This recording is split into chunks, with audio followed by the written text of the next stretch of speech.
Récemment, la plupart champions du monde de football 1998 se sont réunis autour d'un dîner.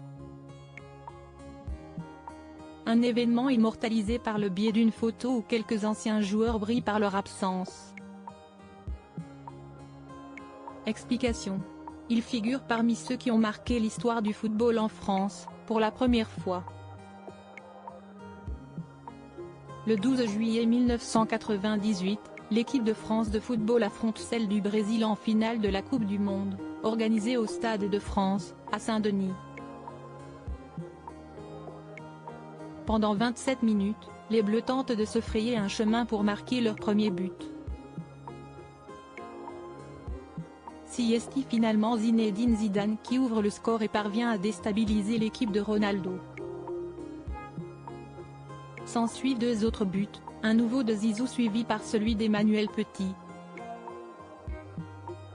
Cette équipe composée par Aimé Jacquet restera à jamais gravée dans la mémoire des amateurs de football de l'époque.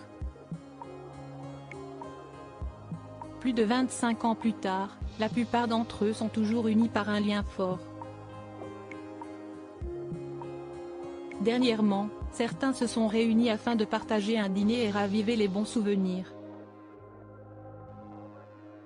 Un événement au sein duquel étaient présents Zinedine Zidane, Vicente Lizarazu, Laurent Blanc, Christophe Dugarry, Robert Pires, Franck Leboeuf, Bernard Lama, Aimé Jacquet ou encore Christian Carambeu, entre autres.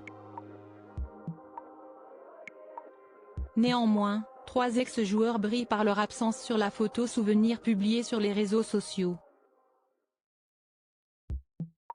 Découvrez lesquels. Réunion des champions du monde 1998, ces trois grands absents tout sourire que les stars du football ont pris la pose face à l'objectif de l'appareil photo ce mardi 5 décembre après leur soirée retrouvailles. Néanmoins, la plupart des internautes remarqueront que, sur cette photo, Thierry Henry est aux abonnés absents, tout comme Patrick Vieira. Certains verront également que Lilian Thuram n'apparaît pas non plus sur l'arrêt sur image, ainsi le sélectionneur actuel de l'équipe de France, Didier Deschamps. Il faut dire que la présence de Christophe Dugarry aurait pu faire tiquer l'entraîneur des Bleus. En effet, depuis quelques années, tous les deux ne se supportent pas et ne cessent de s'envoyer des piques par médias interposés. Finalement, peut-être qu'il vaudrait mieux qu'ils ne se croisent pas.